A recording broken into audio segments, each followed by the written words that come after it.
Selamat pagi Dewan Juri yang terhormat. Pandemi COVID-19 telah menjadi katalisator transformasi digital dalam pendidikan global, memaksa institusi pendidikan tersier di seluruh dunia untuk beradaptasi dengan format pembelajaran daring. Setelah lebih dari 4 tahun implementasi, data menunjukkan bahwa teknologi pendidikan telah mencapai tingkat kematangan yang memungkinkan transisi permanen dari model hybrid atau campuran ke format sepenuhnya daring. Revolusi industri 4.0 dan perkembangan teknologi global misalnya kecerdasan buatan serta infrastruktur internet yang sudah memadai menciptakan fondasi teknologi yang solid untuk mendukung pendidikan dengan kualitas yang tinggi. Pembelajaran dengan penggunaan teknologi terbukti efektif dalam memberikan pengalaman pembelajaran yang komprehensif, di mana konteks global juga menunjukkan keberhasilan dari universitas-universitas terkemuka dalam meluncurkan program-program yang setara dengan program universitas mereka. Ini membuktikan bahwa MOSI ini sangat penting untuk dibahas dan diterapkan untuk menghadapi tantangan ekonomi global dan pendidikan secara global di masa depan. Dengan ini kami sebagai pihak pemerintah sangat menyetujui MOSI ini, karena kami mendukung peralihan permanen pendidikan tersier ke format daring. Di sini kami akan memberikan limitasi pembahasan kami, di mana pembahasan ini tidak mencakup pendidikan dasar dan menengah, kemudian program profesi medis dan kesehatan, program yang memerlukan infrastruktur khusus, kondisi darurat, dan juga aspek regulasi dan akreditasi. Dewan Juri yang terhormat, dalam sistem pendidikan konvensional di Indonesia masih banyak sekali tantangan-tantangan yang stagnan. Saat ini, mayoritas institusi pendidikan tersier di Indonesia dan dunia masih mengadakan model pembelajaran konvensional yang berusia ratusan tahun dengan ciri-ciri pembelajaran yang berbasis lokasi fisik dengan keharusan kehadiran mahasiswa di kampusnya, jadwal yang kaku yang mengikat semua mahasiswa dalam jadwal yang sama, kemudian kapasitas ruang kelas yang terbatas, di mana dia membatasi jumlah mahasiswa yang dapat dilayani sehingga juga membatasi akses pendidikan, kemudian biaya operasional yang tinggi untuk memelihara infrastruktur yang baik dari kampus tersebut, dan ketergantungan pada lokasi geografis yang menciptakan ketimpangan akses. Di sini kami akan menyebutkan tantangan-tantangan struktural tadi itu menyebabkan beberapa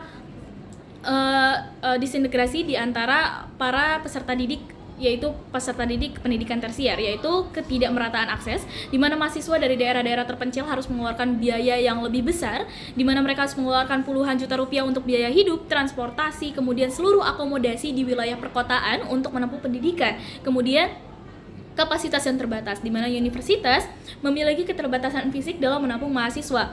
Inilah yang menyebabkan adanya sistem seleksi yang kuat, bukan hanya untuk standarisasi akademik, tetapi juga keterbatasan infrastruktur fisik. Kemudian adanya inefisiensi waktu karena terbuang untuk transportasi ke kampus dan lain sebagainya, serta model pengajaran yang seragam, di mana sistem satu untuk semua yang masih diterapkan tidak bisa mengakomodasi perbedaan gaya belajar, kecepatan pemahaman, dan juga perbedaan cara pemahaman dari mahasiswa. Sedangkan itu sendiri dapat menghalangi mereka untuk mengembangkan potensi mereka dengan lebih baik. Selanjutnya, di sini kami akan menyebutkan beberapa keuntungan apabila kita benar-benar beralih sepenuhnya dari pendidikan tersier ke format daring. Yang pertama adalah adanya aksesibilitas dan demokrasi pendidikan, di mana pendidikan daring ini menghapus hambatan geografis yang telah lama menjadi penghalang akses pendidikan berkualitas, di mana mahasiswa dari daerah terpencil tidak harus meninggalkan kampung halaman mereka dan mengeluarkan dana yang lebih besar. Serta mereka juga diberi kesempatan untuk mengakses pendidikan tersier yang terbaik terlepas dari lokasi geografis atau status sosial ekonomi. Selain itu, format daring juga memungkinkan menyandang disabilitas untuk mengakses pendidikan dengan lebih mudah. Teknologi yang adaptif dan fleksibilitas waktu memberikan kesempatan yang lebih baik bagi mereka yang memiliki keterbatasan fisik atau kondisi kesehatan tertentu untuk menyandang pendidikan yang tinggi. Selanjutnya adalah efisiensi biaya yang signifikan, di mana ketika pembelajaran dilakukan berbasis teknologi, kita tidak perlu lagi memikirkan biaya infrastruktur kampus, biaya transportasi, dan biaya lainnya yang bisa diakomodasikan. Kemudian ada fleksibilitas dan personalisasi pembelajaran. Format daring menawarkan fleksibilitas waktu yang tidak dapat ditandingi oleh sistem konvensional, karena mahasiswa bisa mengatur jadwal mereka dengan lebih efektif dan efisien sesuai dengan ritme dan preferensi individu mereka, memungkinkan optimalisasi performa akademik yang lebih baik. Mereka yang bekerja pada waktu atau memiliki tanggung jawab keluarga ataupun yang lainnya dapat tetap mengejar pendidikan yang lebih tinggi, di mana teknologi pembelajaran yang adaptif memungkinkan personalisasi konten berdasarkan gaya belajar, kecepatan pemahaman, dan kebutuhan spesifik setiap mahasiswa, di mana sistem ini dapat memberikan umpan balik yang instan dan menyesuaikan dengan tingkat kesulitan materi yang dialami oleh mahasiswa. Kemudian selanjutnya adalah integrasi teknologi masa depan, di mana kita tahu bahwa di masa depan ini lebih berbasis teknologi, sehingga ketika pembelajaran ini dilakukan sesuai dengan format daring, maka mahasiswa ini akan lebih terbiasa dengan penggunaan teknologi terbaru dan juga tidak akan merasa kebingungan dalam mengoperasikannya di kemudian hari. Selanjutnya adalah jangkauan global dan juga kolaborasi, di mana format daring ini memungkinkan kolaborasi akademik lintas benua tanpa hambatan geografis.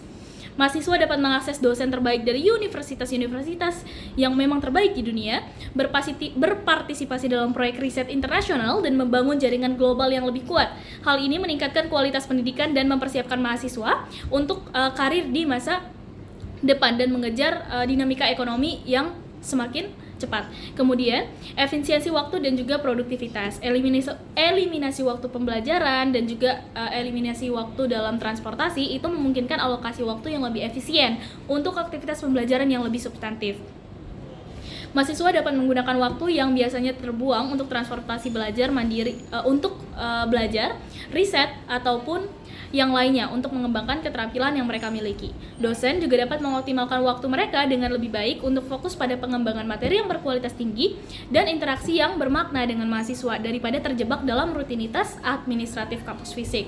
Selanjutnya adalah keberlanjutan lingkungan, di mana kita tahu bahwa emisi karbon itu diakibatkan oleh penggunaan kendaraan dan juga beberapa transportasi lainnya yang menyebabkan adanya perubahan iklim global yang cukup signifikan, di mana ini cukup berdampak. Ketika kita menggunakan program daring, kita tidak perlu melakukan yang namanya transportasi menggunakan kendaraan, sehingga emisi karbon itu dapat dikurangi dan akan berdampak besar bagi lingkungan hidup kita. Kemudian untuk skalabilitas dan standarisasi kualitas, di mana sistem evaluasi dan penilaian dalam sistem daring itu dapat dibuat lebih objektif dan konsisten melalui automatisasi dan standarisasi digital, mengurangi bias subjektif dan memastikan keadilan dalam proses akademik juga.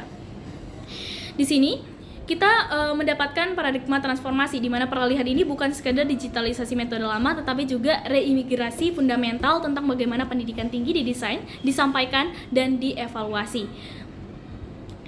Maka dari itu, di masa di mana kelas kecil yang dipimpin instruktur cenderung menjadi pengecualian, dengan adanya teknologi global, ini akan ditingkatkan keberhasilannya yang lebih tinggi daripada alternatif tatap muka. Terima kasih Dewan Juri, sekian dari kami, terima kasih.